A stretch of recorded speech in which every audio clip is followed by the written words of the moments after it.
నమస్కారం. చాలా సంతోషంగా ఉంది. నేను ఇంతమంది అభిమానం సంపాదించుకున్నందుకు దీనికంతా కారణం జగనన్న ఆశీస్సులు. ఎందుకంటే నా చెల్లెలు మంచిది, మీకు మంచి చేస్తుంది, ఆమెకు ఓటేయండి అని అన్న చెప్పగానే మీరందరూ అన్న మాటని గౌరవించి నన్ను 2 సార్లు గెలిపించారు. సో మీ అందరినీ గౌరవిస్తూ జగనన్న నన్ను మొదట ఏపీఐసి చైర్పర్సన్ చేశారు, తర్వాత మినిస్టర్ని కూడా చేసి మన నియోజకవర్గానికి అభివృద్ధి కానీ సంక్షేమం కానీ ఏది అడిగినా లేదనకుండా ఇప్పటి వరకు చేసుకుంటూనే ఒక చెల్లెలిగా నన్ను ఆశీర్వదిస్తూ వస్తూ ఉన్నారు. ఈరోజు కూడా ఎన్ని దుష్ట శక్తులు నాకు సీట్ లేకుండా చేయాలని తపనపడ్డా, నా మీద ఎన్ని కుట్రలు పన్నినా, నా మీద ఎన్ని ప్రెస్ మీట్లు పెట్టినా ఒక్క మాట, నా కోసం ఎప్పుడు పార్టీ కోసం ఎప్పుడు రెడీగా ఉండే నా చెల్లికి నేను ఎప్పుడు అండగా ఉంటాను అని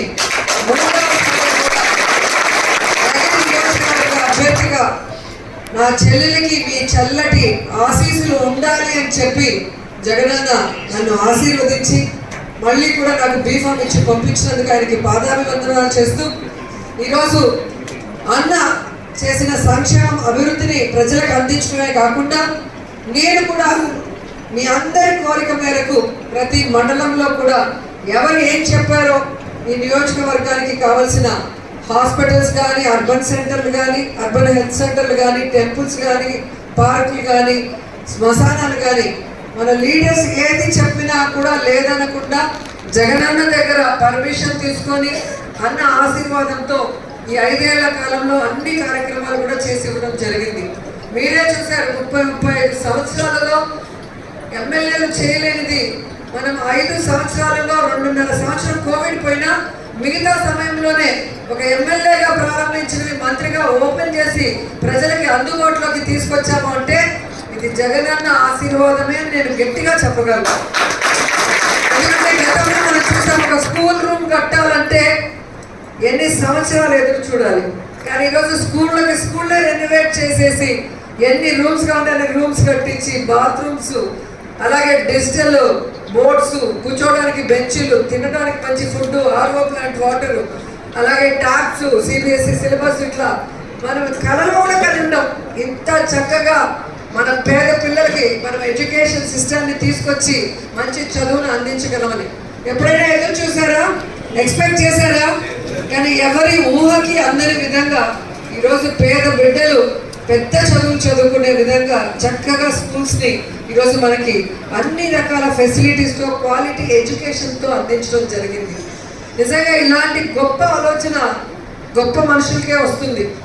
ఎందుకంటే ఈ దేశంలో ఎంతమంది ముఖ్యమంత్రులు ఉన్నారు, ఒక్కరికైనా ఈ గొప్ప ఆలోచన వచ్చిందా? ఒక్క జగనన్నకే వచ్చింది అంటే పేద ప్రజల్ని, ఆ కుటుంబం అభిమానించే తీరుని మీరందరూ కూడా గమనించాలని కూడా ఈ సందర్భంగా కోరుకుంటున్నాం. ఎందుకంటే రాజశేఖర రెడ్డి గారు వచ్చినప్పుడు ఫీజు రియంబర్స్మెంట్ అనేది తీసుకురావడం వల్ల ఎంతో మంది పేద పిల్లలు ఈరోజు డాక్టర్లు, ఇంజనీర్లు అవటం మనం కళ్ళారా చూసాం.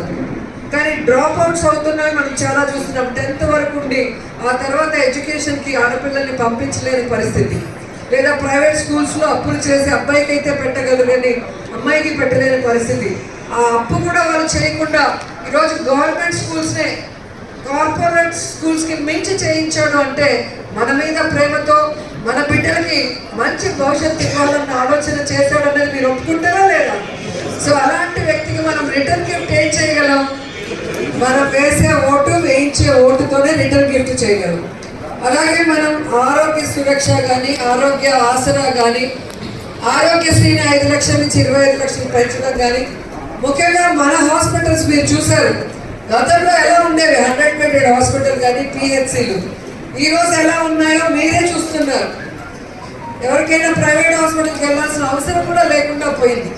అంతేకాకుండా ఈరోజు మున్సిపాలిటీలో అర్బన్ హెల్త్ సెంటర్లు కూడా తీసుకొచ్చి మళ్ళీ మీరు ఇంత దూరం 100 బెడెడ్కి రాకుండా చిన్న చిన్న వాటికి అక్కడక్కడే చూసుకునే విధంగా అందుబాటులో కూడా తీసుకురావడం జరిగింది. అలాగే ఫ్యామిలీ డాక్టర్ కాన్సెప్ట్తో ఇంటింటికి టెస్టులు, ఇవి ఏవి కూడా మనము కళలో కూడా ఊహించలేదు. ఒక మెడికల్ టెస్ట్ చేయాలంటే 1500 మినిమం అవుతుంది ఒక మనిషికి.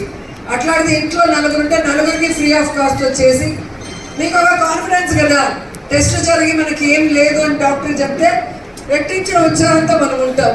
లేకపోతే లోపల ఈ నొప్పి వచ్చిందంటే అలా ఉంటుందా ఇదై ఉంటుందని మనమే ఒక జబ్బును క్రియేట్ చేసుకొని డబ్బులు లేక టెస్టులు చేసుకోకుండా మానసికంగానే మనం లేని జబ్బును తెచ్చుకునే పరిస్థితి. కానీ ఈరోజు అలా లేదు. ఎందుకు ఇవన్నీ చెప్తున్నానంటే ఒక్కొక్క విషయాన్ని మన ఇంట్లో మన తండ్రి కానీ మన భర్త కానీ మన అన్నదమ్ములు కానీ మన కొడుకు కానీ చేయాల్సిన పనులు ఆ ఫ్యామిలీ గురించి. కానీ అంత మైన్యూట్గా ప్రతి ఫ్యామిలీలో ఎంతమంది ఉంటే అంతమంది గురించి జగనన్న ఆలోచించి చేస్తున్నాడు అంటే ఇది ఓట్ల కోసం కాదు, ఇది నిజమైన అభిమానం, ప్రజల్ని నిజంగా ప్రేమించే మనస్తత్వం ఉన్న వ్యక్తి జగనన్న. ఆ విషయాన్ని మనం గుర్తుంచుకొని ఈ జరగబోయే ఎన్నికల్లో జగనన్నని ఓడించాలని ఈరోజు ఎన్ని పార్టీలు ఏకమై జగనన్న మీద తమ పచ్చ ఛానళ్లతో పచ్చ పేపర్లతో విషం చుమ్ముతున్నారో మనం కళ్ళారా చూస్తున్నాం. అలాంటి వ్యక్తిని మనం కాపాడుకోవాల్సిన బాధ్యత ఉందా లేదా? అలాంటి బాధ్యత ఎవరు తీసుకోవాలి? లీడర్స్ తీసుకోవాలి. ప్రతి నియోజకవర్గంలో కూడా వాళ్ళ ఎమ్మెల్యేని వాళ్ళ నాయకులు అందరూ కూడా ఒక టీం వర్క్గా పనిచేసి ఎమ్మెల్యేని గెలిపించుకున్నప్పుడే జగనన్న ముఖ్యమంత్రి అయ్యే అవకాశం ఉంటుంది. మన ఎమ్మెల్యే పోతే పర్లేదు, జగనన్న కావాలంటే అది కష్టం. ఎందుకంటే ఇక్కడ డైరెక్ట్ ఓటింగ్ సీఎంకి లేదు.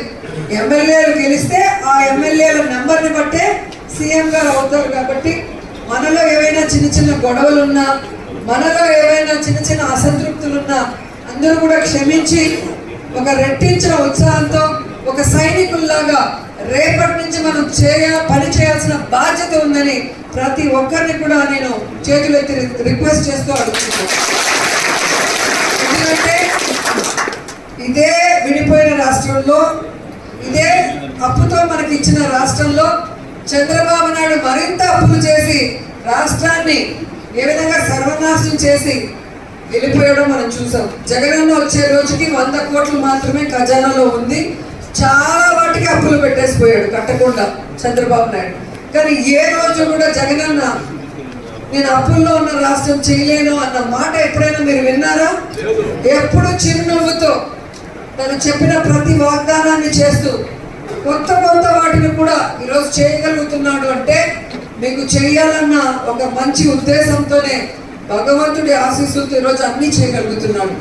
సో అది మనం గుర్తు పెట్టుకొని కుంటి సాగులు చెప్పడం, ఎన్నికల ముందు అబద్ధాలు చెప్పి మళ్ళీ ఓట్లు దండుకోవాలనుకుంటున్న తెలుగుదేశ బీజేపీ జనసేన కూటమికి బుద్ధి చెప్పే విధంగా మీ గ్రామాల్లో ఒక ఊర్లో 10 మంది లీడర్లు మినిమం ఉంటారు, ఒక వార్డులో మినిమం 5-6 మంది ఉంటారు. మీరు డివైడ్ చేసుకోండి, ఏ వీధిలో ఎవరు చూసుకోవాలి, ఏ వార్డులో ఏ వీధిలో ఎవరు చూసుకోవాలో డిసైడ్ చేసి ఆ వీధిలో ఆ మనుషులు ఇంతమంది ఇన్ని ఇంట్లో మనము ఈ లీడర్ టేకప్ చేస్తే ఆ 100 ఇంట్ల 200 ఇంట్ల అనేది మీరు వాళ్ళని మానిటర్ చేయటము, లేదా వాళ్ళకి జగనన్న చేసిన రాజశేఖర రెడ్డి గారు చేస్తున్న మంచిని సంక్షేమాన్ని అర్థం చేసుకునే విధంగా. గతంలో లాగా ఇప్పుడు ఎన్నికలు జరగవు. గతంలో 2 పార్టీలు వస్తే ఆ టైంలో ఎవరు ఏం మాటలు చెప్తే ఆ మాటలకు కరిగిపోయి లేదా డబ్బుకు మాయలో పడేవాళ్ళు. కానీ ఈరోజు ఆ పరిస్థితి లేదు. జగన్మోహన్ రెడ్డి గారు ఏం చేస్తారు, ముఖ్యమంత్రి అయితే ఎలా ఉంటుంది అనేది కూడా తెలియని సమయంలోనే రాజన్న బిడ్డ ఖచ్చితంగా మంచి చేస్తాడు, ఒక అవకాశం ఇద్దామనే ఇచ్చారు 151 సీట్లతో. ఈరోజు ఏ నమ్మకం ప్రజలు పెట్టుకున్నారో ఆ నమ్మకాన్ని ఎక్కడా కూడా తగ్గించకుండా ఈరోజు మీరు గెలిపించిన జగనన్న మీ గౌరవాన్ని పెంచే విధంగా మీరు గ్రామాల్లో కాలర్ ఎగరేసుకొని మా పార్టీకి ఓటేయండి, మీ ఇంటికి ఇది మేము చేసామని ప్రతి ఇంటిని కూడా ఓటు అడిగే స్థాయిలో మనని గౌరవంగా పెట్టారు. అవునా కదా? సో అలాంటప్పుడు ఆ ఊర్లో సంక్షేమం అందుకున్న వాళ్ళు, అభివృద్ధి అందుకున్న వాళ్ళు, మేము ఇప్పుడు వేరే పార్టీ మా కులపోటు నించున్నాడు మా పార్టీ వేరే అంటే వాళ్ళని అలాగే వదిలేయకూడదు. మీకు మీ కులం అని కావాలా లేదా మీ పార్టీ అని కావాలా, మీకు మంచి చేసిన పార్టీ కావాలా? ఎవరైనా కూడా రాజకీయాల్లో ఎందుకుంటాం, మన వల్ల అయిన సహాయాన్ని మన మనుషులకి అందించాలనుకుంటాం. ఈరోజు మన మనుషులు కాదు వేరే పార్టీ మనుషులని కాకుండా ఎవరు ఎలిజిబిలిటీ ఉంటే అందరికీ ఇచ్చినప్పుడు సంక్షేమ అభివృద్ధి పొందిన ప్రతి వ్యక్తి కూడా ఖచ్చితంగా మనస్సాక్షి ఉన్నవాడైతే జగనన్నకు వెయ్యాలి. ఆ మనస్సాక్షిని తట్టి లేపాల్సిన బాధ్యత లీడర్లని కార్యకర్తలన్నీ కూడా అని ఈరోజు మిమ్మల్ని కూడా కోరుకుంటున్నాం. ఎందుకంటే ఇప్పటి వరకైతే చాలా ప్రోగ్రామ్స్ మనం చేసి అలసిపోయారు మీరంతా కూడా. కానీ ఇంకొక నెల నా కోసం జగనన్న కోసం మీరందరూ కూడా కష్టపడితే మళ్ళీ 5 సంవత్సరాలు మీకోసం మేము కష్టపడతాం. ఎవరెవరికైతే ఇప్పుడు మేము చేయలేకపోయామో వాళ్ళందరికీ కూడా రాబోయే 5 సంవత్సరాల్లో ఖచ్చితంగా ఫస్ట్ ప్రయారిటీ ఇస్తామని కూడా తెలియజేసుకుంటున్నాం. ఇంత గట్టిగా మేము ఎందుకు చెప్తున్నామంటే అక్కడ జగనన్న పరిస్థితి ఎలాగో ఇక్కడ నగిరిలో నా పరిస్థితి కూడా అంతే. మనం ఎంత మంచి చేసినా ఎంత సంక్షేమం చేసినా ఈరోజు ఎంత ప్రజలకు అందుబాటులో ఉన్నా ఎంతమంది మీరు నన్ను అభిమానించే వాళ్ళు ఉన్నా అది అక్కడ వరకు కనిపించకుండా వెన్నుపోటు రాజకీయాలతో నగిరిలో ఏదో జరిగిపోతుంది అన్న భ్రమని కల్పించే వాళ్ళకి భ్రమలు తొలగాలి అంటే రేపు మనం చేసే నామినేషన్ ర్యాలీ అనేది చూస్తే ఎవరైనా మన పార్టీలో మనతో ఉండి దొంగాటలు ఆడాలంటే భయపడే విధంగా ఉండాలి. వైఎస్ఆర్ కాంగ్రెస్ పార్టీ బలం ఏంటి, జగనన్న బలం ఏంటి, రోజన్న బలం ఏంటో రేపు మీరు చూపించాలి. ఇంతమంది నాయకులు మన దగ్గర ఉన్నారు. ఇక్కడ చూస్తే మొత్తమే నాయకులు, అది కూడా ఒక మండలం నాయకులే ఇంతమంది ఉంటే 5 మండలాల నాయకులు ఒక్కటిగా చేరి ఎన్నికలు జరపాలి అంటే వార్ వన్ సైడ్ అన్నట్టుగా ఉండాలి. ఎందుకంటే నాకు తెలిసి ఈ నగిరి నియోజకవర్గంలో గడప గడపకు వెళ్ళిన ఎమ్మెల్యే కానీ మంత్రి కానీ ఉండరు. ప్రతి లీడర్ని పేరు పెట్టి పిలిచి ఏమన్నా మీకు ఏం కావాలి, నాతో పని ఏమన్నా ఉంది వచ్చారా లేదా ఊరికే వచ్చారా పలకరించడానికని ఎవరైనా పలకరించిన వాళ్ళు ఉన్నారా? ఇంతమందిని ఏ టైంకి వచ్చినా కూడా మా అన్నతో ఎలా కొట్లాడతాను అలాగే మీతో కూడా ఏదైనా మీరు తప్పు చేసినా కొట్లాడతాను. మీతో సంతోషంలోనూ కష్టంలోనూ భాగస్వామిని అయ్యాను. మీరు కోరిన వాటిల్లో మెజారిటీ వర్కులు చేసిస్తూనే ఉన్నాను. ఎవరికైనా చేయలేని వాళ్ళకి మళ్ళీ చేస్తానని కూడా ప్రామిస్ చేస్తున్నాను. అలాగే మీరు చూస్తే ప్రతి గడపని కూడా సంక్షేమం చేసిన ప్రభుత్వం ఈ దేశంలో ఎక్కడా లేదు. అలాగే మీరు చూస్తే జగన్మోహన్ రెడ్డి గారు ఇచ్చిన ప్రతి ప్రోగ్రామ్ని 5 మండలాల్లో ఒక సిన్సియర్ కార్యకర్తలాగా చేసుకుంటూ పోతున్న ఎమ్మెల్యే కూడా నేనని గర్వంగా చెప్తాను. మంత్రిగా ఉన్న నా నియోజకవర్గాన్ని వదలకుండా నా నియోజకవర్గంలో ప్రతి ఒక్క ప్రోగ్రామ్ని నేను చేసుకుంటూ ప్రతి ఒక్కరి ఫోన్ కాల్ని అటెండ్ అవుతూ ప్రతి పనిని కూడా నా భుజాన వేసుకొని చేస్తున్నాను బాధ్యతగా అని కూడా గర్వంగా చెప్పగలను. సో ఇంతకన్నా ఏ ఓటర్ కానీ ఏ నాయకుడు కానీ ఏం కోరుకుంటారో మీరు చెప్పండి. ఇంతకన్నా ఒక నాయకురాలు దగ్గర మీరు ఏం కోరుకుంటారు? మీరు వచ్చినప్పుడు పలకరించాలి, ఎలక్షన్లు వచ్చినప్పుడు అర్హతను బట్టి మీకు పదవులు ఇవ్వాలి, మీరు అడిగిన వర్కుల్లో చేయగలిగిన వర్కులు చేసి ఇవ్వాలి, ట్రాన్స్ఫర్స్లో మీరు చెప్పిన వాళ్ళకి చేసి ఇవ్వాలి. ఇవన్నీ జరుగుతున్నాయా లేదా? ఇంకేం కోరుకుంటున్నారు? కాబట్టి ఈరోజు మీ రోజమ్మని కాపాడుకోవాల్సిన బాధ్యత మీకుంది. ఇక్కడ నాకన్నా జగన్ కన్నా ఊర్లో మీ ప్రెస్టేజ్ ముఖ్యం. మీరు గర్వంగా చెప్పగలం నా పార్టీరా ప్రతి ఇంటికి పనిచేసింది, ఇలా చేయగలిగిన నాయకుడు మీకున్నాడా? నేను మీకు మంచి చేస్తున్నానని నమ్మితేనే ఓటేయండి అని దమ్మున్న నాయకుడిగా జగన్ అడుగుతున్నాడు. చంద్రబాబు నాయుడు అడగకుండా 14 ఏళ్ళు నేను మంచి చేశాను, ఈ మంచి చేశాను, నాకు ఓటేయండి అని అడిగే దమ్ముందా చంద్రబాబు నాయుడికి? లేదు. మరి వాళ్ళు 14 ఏళ్ళు ప్రజలకు ఏం చేయలేదు, వీడున్నాడు ప్రజలకు ఏమి చేయాలన్న ఆలోచన లేనివాడు. వాళ్ళే అంత తోకలాడిచ్చి ఓవర్ యాక్షన్ చేస్తుంటే మనం ఎలా ఉండాలి?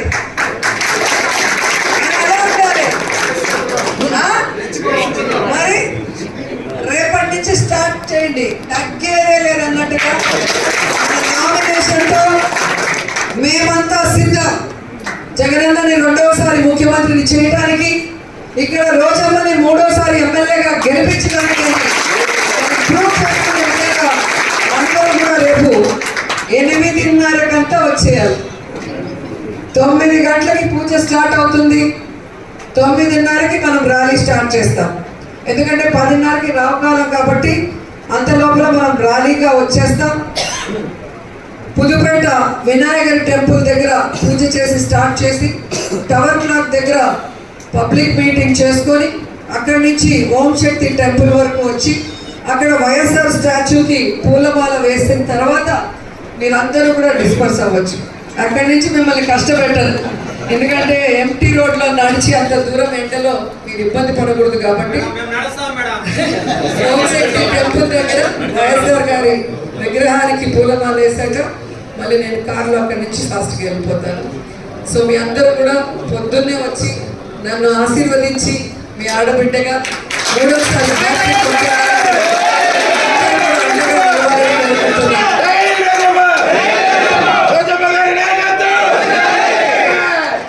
మన మీటింగ్కి బైరెడ్డి సిద్ధార్థ రెడ్డి వస్తున్నాడు.